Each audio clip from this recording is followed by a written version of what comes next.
Halo penikmat kopi, ketemu lagi sama Moses Kurniawan. Hari ini kita mau ngebahas tentang bagaimana saya merawat Komandante MK4 ini dan mungkin beberapa kendala yang pernah saya alami selama beberapa bulan ini pakai Komandante. Sebelum itu kita nyeruput dulu nih kopinya nih. Enak banget nih kopi dari Fry and Rose Gayo Wine. Saya nggak di endorse tapi ini enak banget kopinya. Kalian harus cobain yang Gayo Wine-nya. Dan ini saya pakai Komandante untuk dibikin V60. Oke, jadi tanpa berlama-lama lagi, langsung kita simak aja. Nah, langkah pertama kita harus buka dulu burnya. Ini udah banyak di video tutorial lain ya, tapi singkat saya mau ceritain. Ini kalian tinggal buka ke arah sini. Ini, atau cara lebih cepatnya kalian bisa tahan lalu sambil diputar ke arah yang open.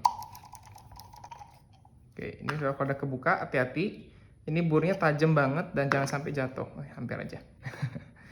Ini saya kasih matte kulit ya supaya aman dan nggak merusak. Oke, ini bagian dalamnya punya saya udah sekitar 2 mingguan saya nggak cuci. Saya cuci, bersihin maksudnya ya, dan itu udah mulai kotor. Kita bongkar. Nah, ini bukanya di bagian atas seperti ini. Kalau ada bearing yang kebuka seperti ini, dibiarin aja. Terus bagian atasnya sebelah sini, ini kalian kayak congkel gitu pakai kuku ya. Enggak kayak gini. Nah, nanti dia sampai ke slide keluar ini. Bagian penutupnya, terus di sini yang biru ini bagian bearing. Yang ini sih nggak perlu kalian lepas ya. Kelihatan nggak nih? Yang ini. Ya. Kendala pertama yang saya pernah alami itu adalah waktu pas ngebuka ini tuh kayak susah banget. Nah, kalau ini kan gampang ya, tinggal ditarik. Nah, itu solusinya adalah buat teman-teman yang pernah ngalamin ini tuh susah keluar banget, shaftnya itu susah keluar banget dari tengah. Itu karena mungkin jarang dibersihkan, karena waktu itu saya udah pakai sebulanan terus nggak dibersihin terus susah banget.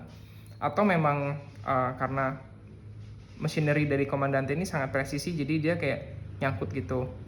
Nah, solusinya adalah jangan kalian semprot WD atau lubrikan di sini, tapi juga jangan menggunakan tang atau besi lain. Cukup gunakan tangan atau mungkin ada kain lap ini untuk ditarik. Nah, usahakan kalian tariknya tuh benar-benar sejajar, dan memang pertama kalau udah agak lama nggak dibersihin itu agak keras.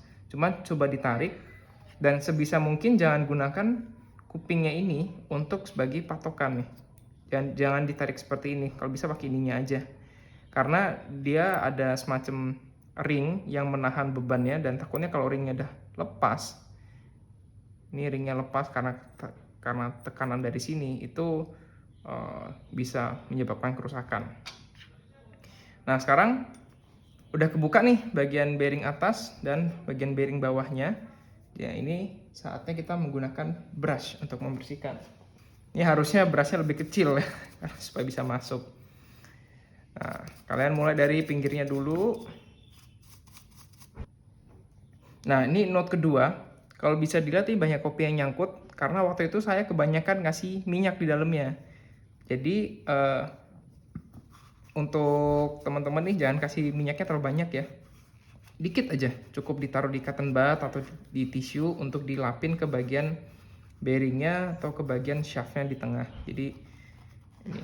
Tapi karena ini minyaknya odorless dan tasteless, jadi benar-benar tidak mempengaruhi rasa kopi, cuman bikin kotor aja di bagian dalamnya. Seperti itu.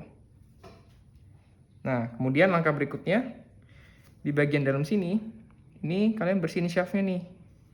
Yang bikin nyangkut tadi, yang bikin shaftnya nggak bisa keluar dan nyangkut itu ada kotoran kopi yang tertimbun di bagian dalam, dan ini harus dibersihin dengan menyeluruh ya. Kemudian kita kalau udah ke bagian burnya, ini juga banyak kotoran.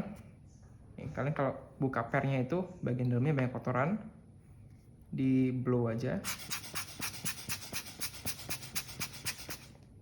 Oh ya, teman-teman, satu lagi, ini dipastikan jangan sampai ada yang jatuh ya. Jadi kayak kalau jatuh itu bagian ujungnya bisa cowak atau bisa cepet rusak gitu ya. Bagian dratnya itu penting banget. Ini kayak biasa di brush aja.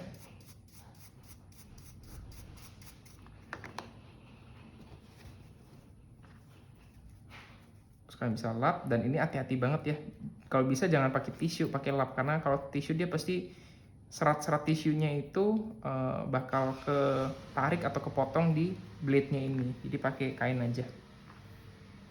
Dan ini jangan sekali-sekali dicuci pakai air ya, karena ya namanya besi bisa korosi meskipun dia jenisnya besi yang stainless mungkin ya, cuman jangan deh. Nah sekarang ini untuk proses pelumasan. Proses pelumasan sih tidak perlu sering-sering ya, cukup mungkin 2 kali. Nah ini saya pakai mineral oil dan gunakan itu sedikit aja nih, segini nih di cotton bud. Nah 1 tetes gitu ya, 1 tetes kalian bisa lap-lapin ke sini, terus ke bagian drat ujungnya. Lalu yang paling penting ini dimasukin ke bagian tengahnya ini dan kena di dekat bearingnya. Kalau kurang kalian bisa tambahin lagi tetesannya. Yang penting dia cukup terlumasi dengan tipis-tipis aja kita. Ini punya saya kurang, tambahin lagi. Nih. 2 tetes ya total, menggunakan 1 untuk bagian dalam sini. Terus ini bearingnya kalian bisa kayak giniin aja nih. Tuh, kelihatan kan udah agak basah sedikit gitu. Itu pun masih agak kebanyakan tuh. Nah ini proses assembly. Proses assembly ini juga nggak kalah pentingnya. Kalian harus perhatiin step by stepnya ya. Pertama, shaftnya sama bearing ini bisa dimasukin dalam, dan ini bearingnya atas bawah sama aja. Jadi jangan takut ketuker. Terus kalian dulu masukin dulu ini shaftnya nih ke tengah. Oke. Nah masukinnya kan gampang tuh. Kalau yang jarang dibersihin masuknya susah banget tuh. Terus nyangkut di ininya. Nah, lalu kalian balik, ya kan? Nah, di sini urutannya adalah masukin yang ini dulu nih, spacernya dulu. Nah, ini jangan sampai salah kebalik ya. Spacer itu ada yang sisinya itu datar dan yang ada notch-nya dikit ya. Nah, yang sisi yang ada notch-nya itu ngadep dalam. Tujuannya bagian notch ini akan menyangga bearing di sini. Jadi kalian masukin ke dalam. Oke. Nah kalau udah, nanti ini kalian tekan sampai dia datar, terus pernya dimasukin ke sini. Nah ini nanti kita akan masukin ke bagian sini, cuman kalau kalian lepaskan ini bisa turun ke bawah nih, tuh bisa kayak gini. Jadi lebih baik belakangnya kalian tahan dengan tutupnya. Nah kalau udah kayak gini, kalian masukin ini ke sini. Nah kalau saya cara nguncinya, saya biarin kayak gini, terus saya dorong pakai ini. Tapi kalau bisa sekali kalian putar, itu ambil putaran yang lumayan banyak, karena supaya nguncinya cukup dalam dan tidak ketarik keluar. Kalau enggak dratnya di sini bisa rusak. Nah, klik. Usahakan dapat klik sebanyak mungkin supaya dia bisa luput. Oke, kalau udah kepasang kayak gini,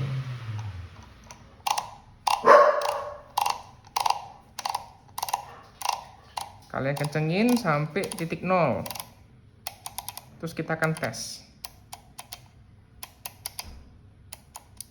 Nah, titik 0 tuh dia udah nggak bisa bergerak lagi nih ya. Nah, ini titik 1 bisa bergerak. Kita kasih 3 ya, 1, 2, 3. Nah, titik 3 biasanya dia masih kayak kaku gitu terus bunyi ya.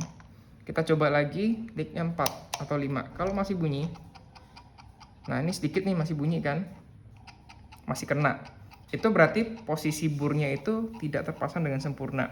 Nah ini saya share kendala kedua lah yang sering saya temuin. Itu kalau dia terlalu presisi seperti ini, dia suka kena gitu, udah suka serempetan nih antara bur sama bodinya. Nah kita perlu buka lagi. Dan ini ada beberapa posisi yang nggak pas aja sih sebenarnya.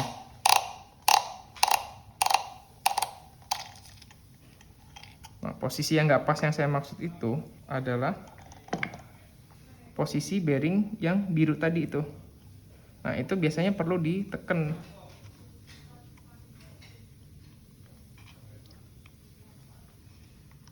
Nah, ini perlu ditekan pakai tangan aja nih, karena dia waktu pas dibuka itu dia kegeser, ada sedikit ketidak presisian atau apa miring gitu ya.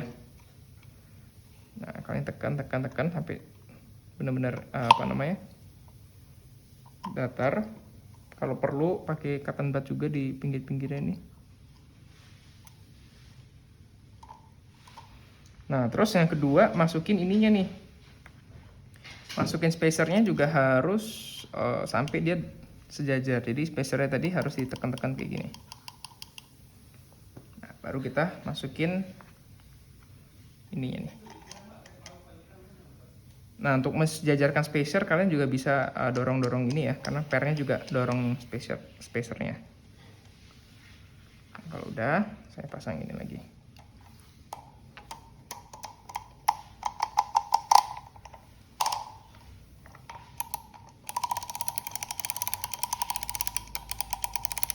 Kita ke titik 0 lagi. Oke, ini 0 ya, dia udah nggak bergerak.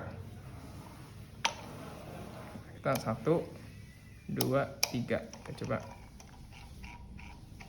Masih sedikit, yang di 5, 4, 5. Tuh, udah nggak bunyi lagi. Tadi titik kelima bunyi. Nih ya.